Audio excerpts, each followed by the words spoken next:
5ஆம் வகுப்பு தமிழ் புத்தகம், பக்கம் 123.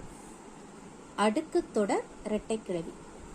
இந்த வீடியோவில் அடுக்குத் தொடர் இரட்டைக்கிழவி பற்றி பார்க்க போகிறோம். அதோட வித்தியாசத்தை முதல்ல பார்த்துடலாம். இரட்டைக்கிழவி இரட்டை சொல்லாகவே வரும். அடுக்குத் தொடர் ஒரு சொல் மீண்டும் மீண்டும் அடுக்கி வரும். அதாவது இது இரட்டை சொல்லா இருக்கும். சொல் ஒரு சொல் இரண்டு சொல் வரும். இது ஒரே சொல் ரெண்டு வாட்டி அடுக்கி அடுக்கி வரும். தனித்தனியே பிரித்தால் பொருள் தராது.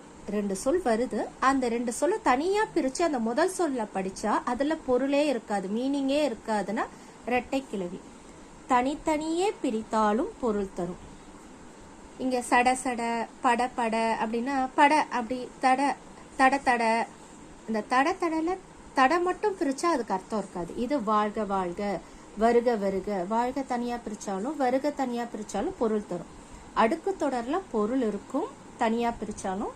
இரட்டை கிழவியில பொருளே தராது. இரண்டு முறைக்கு மேலே அடுக்கி வராது.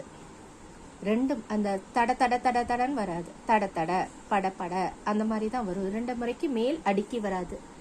2 அல்லது அதற்கு மேல் அடுக்கி வரும். அடுக்கு தொடர் அதற்கு 2 தடவை அது ரிப்பீட் ஆகிறதுக்கு மேலேயும் வரும். இப்ப சரியான சொல்லை தெரிவு செய்து எழுதுக. அடிப்பட்ட கால் டேஷ் என வலித்தது. கடகடன் வலித்ததா, வின் வின் வலித்ததா, படப்பட வலித்ததா, கன வலித்ததா? கால் வின் வின் என வலித்தது. இதுதான் ஆன்சர். Option A. அடிப்பட்ட கால் எப்படி வலித்தது? வின் வின் என வலித்தது.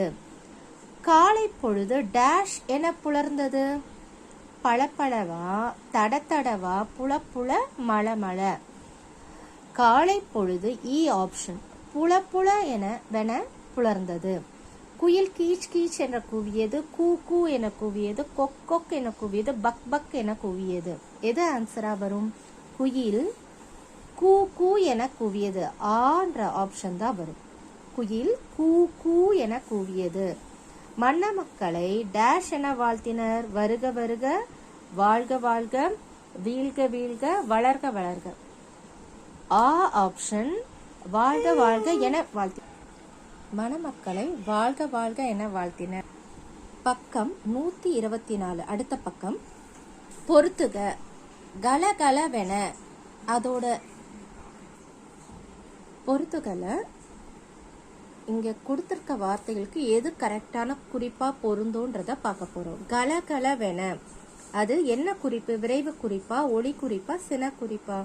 அது ஒரு ஒளி, சத்தம். கலகலவென சிரித்தான். கலகலவெனா அது ஒரு சத்தம், அதனால ஒளி குறிப்பு. நர நரவென, நர நரன்னு என்ன பண்ணுவாங்க? பல்லை கடித்தான். அது வந்து கோபத்துல பண்றது, அது ஒரு சின குறிப்பு. இந்த நர நரன்ற வார்த்தை எதை குறிக்குது? சினத்தை குறிக்குது, கோபத்தை குறிக்கிறது, சின குறிப்பு. தட தடவென ஓடினான் வரும். தட தடவென நடந்தான், அது ஒரு வேகமா பண்றான் அப்படின்னு சொல்றத தட தடவென சொல்லுவாங்க. அப்ப அது எதை குறிக்குது? விரைவு குறிப்பு. கலகலவென ஒளி குறிப்பு, சத்தம். ஒளினா என்ன? சத்தம். நர நரவெனா என்னன்னா கோபத்தை, சினத்தை குறிக்குது, சின குறிப்பு. தட தடவெனன்றது விரைவு குறிப்பு.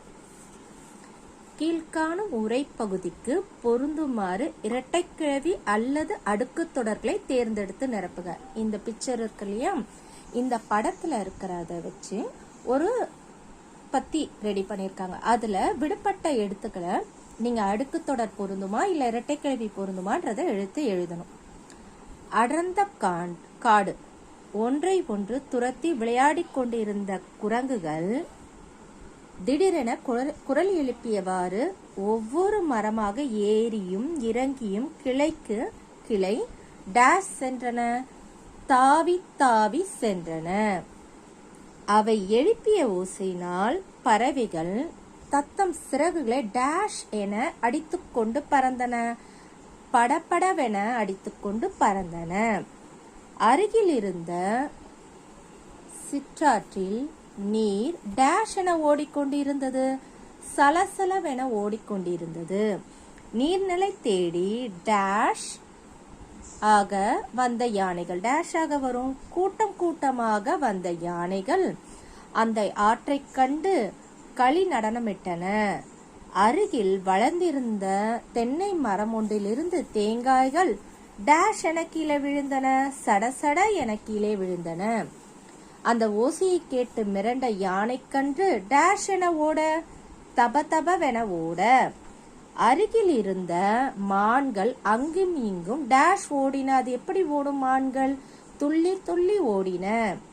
சூழ்கொண்ட மேகங்கள் டேஷ் என திரள, எப்படி மேகங்கள் இருக்கும்? கருகரு என திரள, டேஷ் என மின்னல் மின்னியது. மின்னல் எப்படி மின்னும்? பல பலவென மின்னல் மின்னியது. சற்று நேரத்தில் டேஷ் வென மழை பெய்ய, மழை எப்படி பெய்யும்?